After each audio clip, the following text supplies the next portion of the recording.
हरे कृष्णा। आप सभी माताओं बहनों को जिउतिया व्रत की ढेर सारी शुभकामनाएं। हर साल जिउतिया का व्रत माताएं अपने बच्चों की खुशहाली, सुख, समृद्धि और उनकी लंबी आयु की कामना के लिए रखती हैं। और साथ ही जिन महिलाओं की संतान नहीं होती वह भी संतान प्राप्ति के लिए इस व्रत को रखती हैं। इस दिन माताएं भगवान जीमूत वाहन की और चील की, सियारिन की पूजा करती हैं। जिउतिया व्रत को जिउतिया या जीवित पुत्री का व्रत के नाम से भी जाना जाता है और हर साल अश्विनी महीने के कृष्ण पक्ष की अष्टमी तिथि को यह व्रत रखा जाता है। इस व्रत के नियमों का पालन छठ पर्व की तरह पूरे 3 दिन तक किया जाता है और यह जो व्रत है यह मुख्य रूप से बिहार, झारखंड, उत्तर प्रदेश के कुछ ही जगहों में रखा जाता है। इस व्रत में पानी की एक बूंद भी नहीं पी जाती है।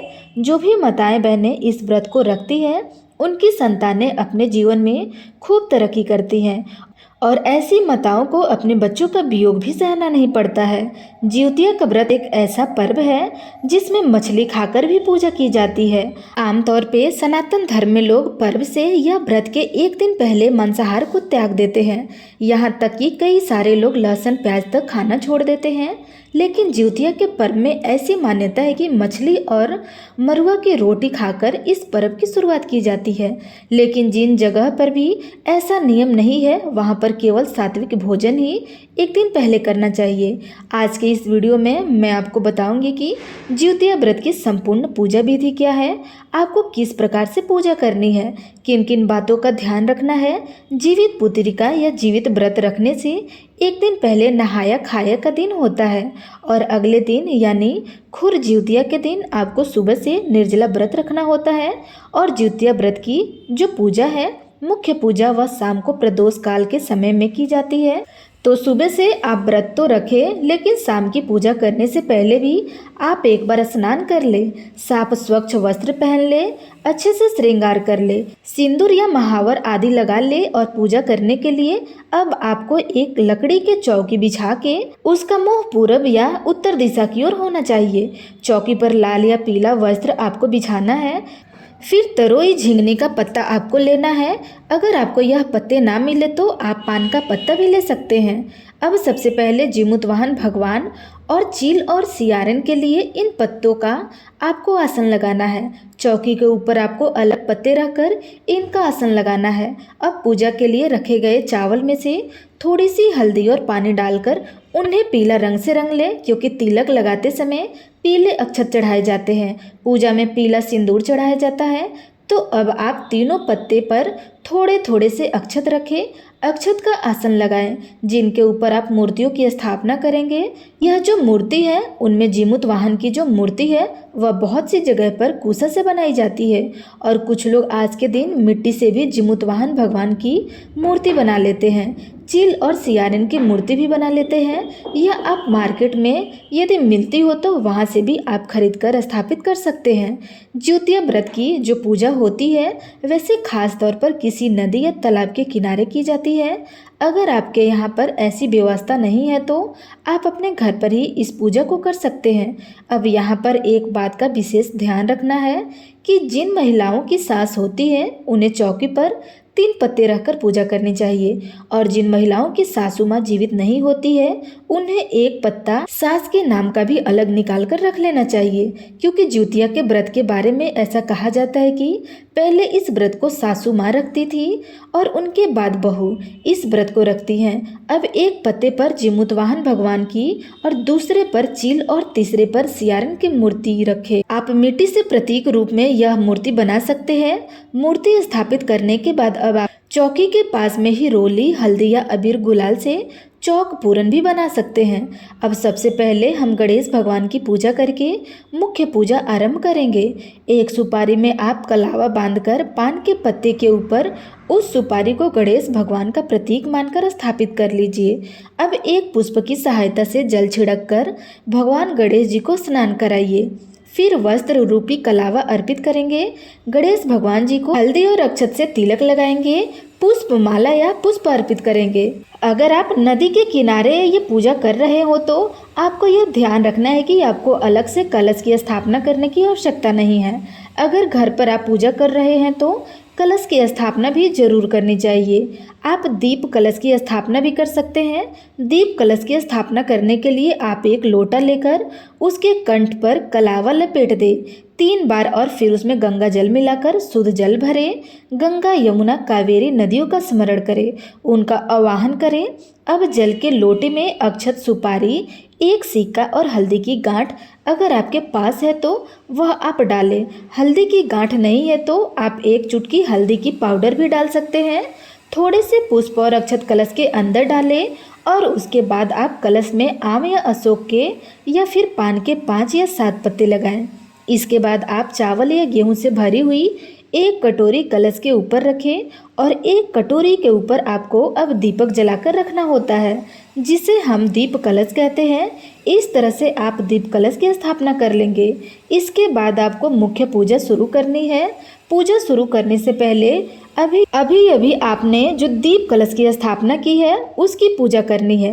दीप कलश पर आप रोली, कुमकुम, अक्षत से तिलक लगाकर या स्वास्तिक बनाकर पुष्प अर्पित करें और हाथ जोड़कर दीपक को प्रणाम करें, ताकि जो दीपक होते हैं वह हमारी समस्त पूजा के साक्षी होते हैं। अब धूप जलाकर सभी भगवान को दिखाएं। जिमुतवाहन भगवान, चील, सियारन और गणेश भगवान जी को धूप दीप दिखाएं।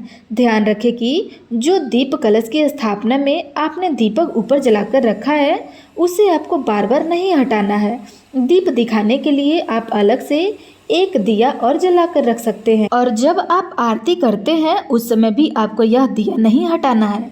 अलग से आप कपूर जलाकर या अलग से जो दिया आपने जलाकर रखा है उससे ही आपको आरती करनी होती है। इस व्रत में धागे या फिर सोने या चांदी का जिउतिया का लॉकेट पहना जाता है और उनकी पूजा भी आपको इस दिन ही करनी होती है। अब चौकी पर विराजित जिमित वाहन भगवान, चील और सियारिन को जल का छिड़काव देकर स्नान भाव कराएं। जिउतिया के धागे पर आपको केवल जल का छिड़काव लगाना, तिलक लगाना है और इस जिउतिया के धागे लॉकेट को आपको झिंगने के पत्ते पर या फिर पान के पत्ते पर रखना होता है। अब जिमुतवाहन भगवान को चंदन, रोली का तिलक लगाएं। जिमुतवाहन भगवान जो है वो गंधर्व राजकुमार है। जिमुतवाहन भगवान के बाद चील और सियारिन को पीला सिंदूर का तिलक लगाइए और जब जिमुतवाहन भगवान को जनेऊ अर्पित करें, हाथ जोड़कर सभी को प्रणाम करेंगे। अब आप भगवान को पुष्प अर्पित करें। जिमुतवाहन भगवान को आज के दिन जनेऊ जरूर अर्पित करना चाहिए। अब खीरा या इसके अलावा जो भी आपको फल मिलते हैं वह आप भगवान को अर्पित करें।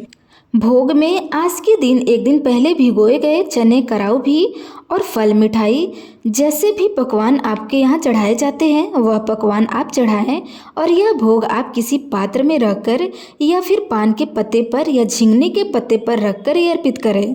इस दिन चिवड़ा भी बहुत सी जगह पे अर्पित किया जाता है। अब एक पानी वाले नारियल पर मौली यानी कलावा बांधकर उस पर एक सिक्का और अक्षत पुष्प रखकर भगवान को चढ़ाइए। जिमुतवाहन भगवान को यह अर्पित करना होता है। ध्यान रखें, पूजा करते समय मंदिर में कुछ दक्षिणा जरूर रखें जिससे अगले दिन आप किसी को दान दे सकें।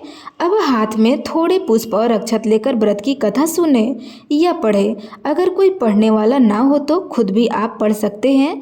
अगर आपके पास किताब है तो किताब की पूजा भी आप कर सकते हैं। किताब को आप तिलक लगाएं और उसके बाद कथा का शुभारंभ करें। कथा करने के बाद आपको आरती करनी होती है।